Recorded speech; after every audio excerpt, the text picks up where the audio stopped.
ठीक है, एक्सरसाइज है 4.2। ये कह रहा है निम्न द्विघात समीकरणों के मूलों की प्रकृति ज्ञात कीजिए यदि मूलों का अस्तित्व हो तो। मूलों की प्रकृति का मतलब है आपके पास आता है विविक्त कर। विविक्त कर डी फॉर डिस्क्रिमिनेंट होता है और हिंदी में बोलते हैं विविक्त कर। ठीक है, डी बराबर आपके पास फॉर्मूला होता है बी स्क्वायर माइनस 4ac।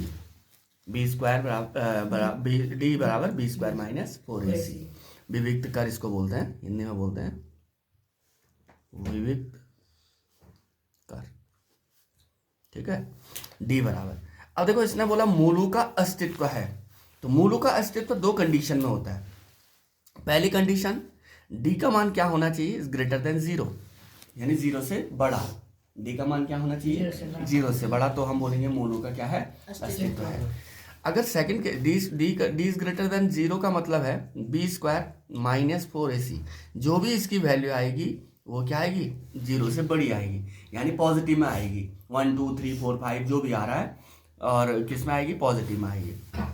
इसमें क्या बोलेंगे, मूलों का अस्तित्व है। सेकंड केस आता है d equal to 0। d equal to 0 का मतलब है मूल बराबर है। मूल क्या है, बराबर है, यानी बी स्क्वायर माइनस 4ac बराबर 0।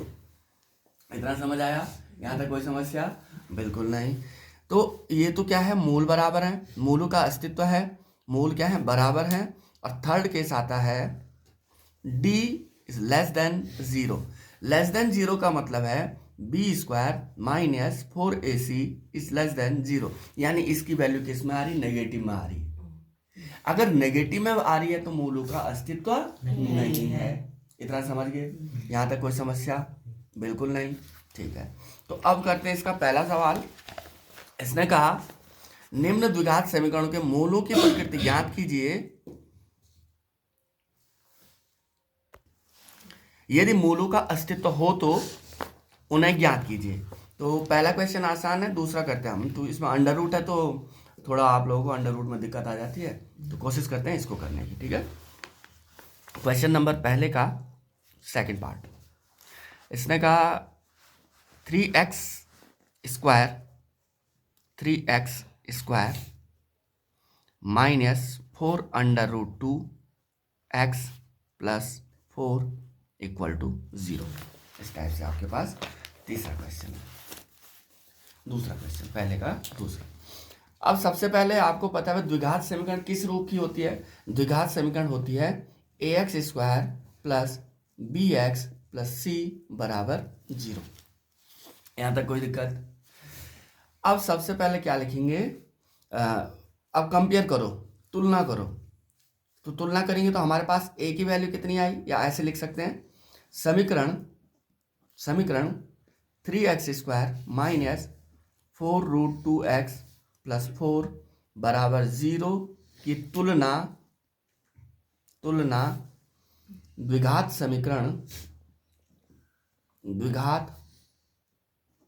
समीकरण ax square plus bx plus c बराबर 0 से करने पर। देखो जरूरी नहीं आप ये लाइन लिखो या ये लाइन लिखो, लेकिन समझाने के लिए हम कह रहे हैं। अगर जब समझ बार बार क्वेश्चन करेंगे तब ये हो गया ax square plus bx plus c बराबर 0 और यह समीकरण की तुलना ये करने की जरूरत नहीं है। लेकिन जब तक समझना है तब तक लिखना जरूरी है। जब आप 2-4 क्वेश्चन कर लेंगे उसके बाद समझ में आ जाएगा कि भाई किसकी तुलना किसके साथ करनी है। तो यहाँ जब तुलना की तो हमारे पास a की वैल्यू कितनी आई, 3, यानी एक्स स्क्वायर का गुणांक क्या है, 3। यहाँ है ना कॉफिशिएंट कितना है एक्स स्क्वायर का, 3। b बराबर कितना है, x का कॉफिशिएंट कितना है, माइनस, देखो क्योंकि यहाँ पॉजिटिव है तो नेगेटिव में आ जाएगा, minus 4 under root 2। And c कितना है, c बराबर 4। ठीक है, अब आपके अंडर रूट 3 है, नहीं 4 है, 4 है। ठीक है, अच्छा ये ठीक है, ठीक है, 4 रूट 3 है ये। ठीक है साहब, 4 रूट 3। यहाँ तक समझ आ गया? अब आपके पास क्या है, d निकालना है। d बराबर क्या होता है, बी स्क्वायर माइनस 4ac। यहाँ तक कोई दिक्कत?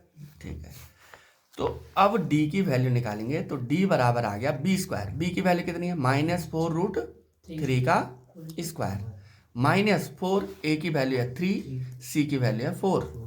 ठीक है, तो यहाँ क्या हुआ, यहाँ हुआ 4 का भी वर्ग। भाई आपने देखा होगा, मान लो हमारे पास क्या है, ए बी का होल स्क्वायर, इसका मतलब क्या हुआ, ए स्क्वायर इंटू बी स्क्वायर, है ना, यही तो मतलब हुआ। तो यहाँ भी वही होगा, 4 का वर्ग अंडर रूट 3 का वर्ग, और यहाँ क्या है, 2 घात है तो ऋण का धन हो जाएगा, है ना।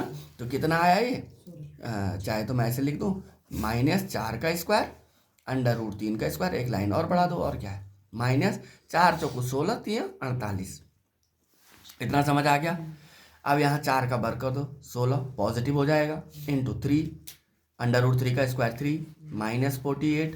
तो कितना आया ये, 48 - 48 इक्वल टू आ गया 0। डी की वैल्यू 0 आई, 0 आई तो क्या है, मूल बराबर है।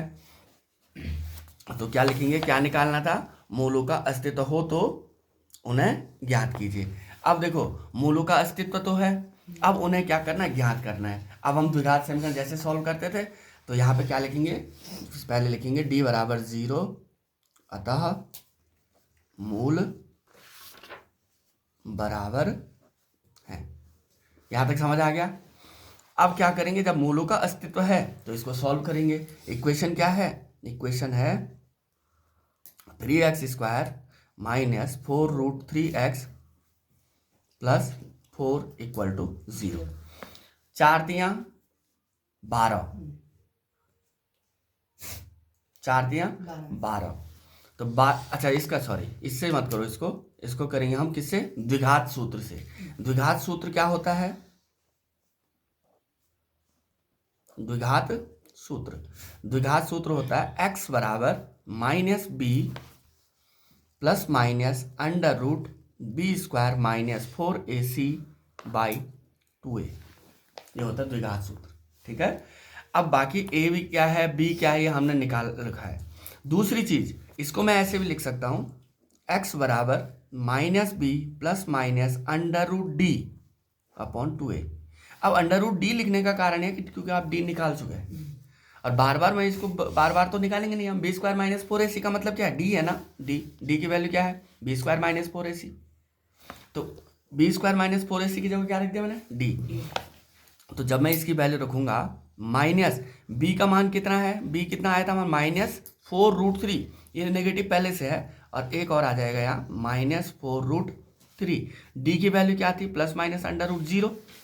ठीक है, डिनोमिनेटर में कितना आया, डिनोमिनेटर में आया 2 × 3, 2 × 3 आया। यहाँ तक समझ आ गया।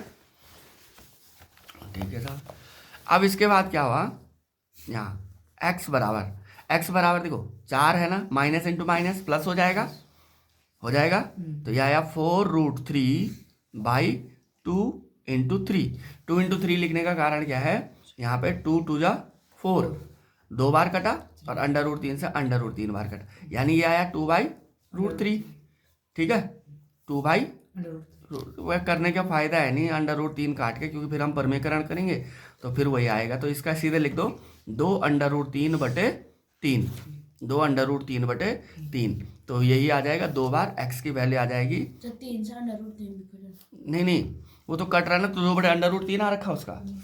ठीक है, तो यहाँ पे जैसे यहाँ क्या, हाँ तो यहाँ लिख दो 2, इससे काट दो, चलो √3, तो ये आ जाएगा 2√3। तो एक बार पॉजिटिव एक बार नेगेटिव।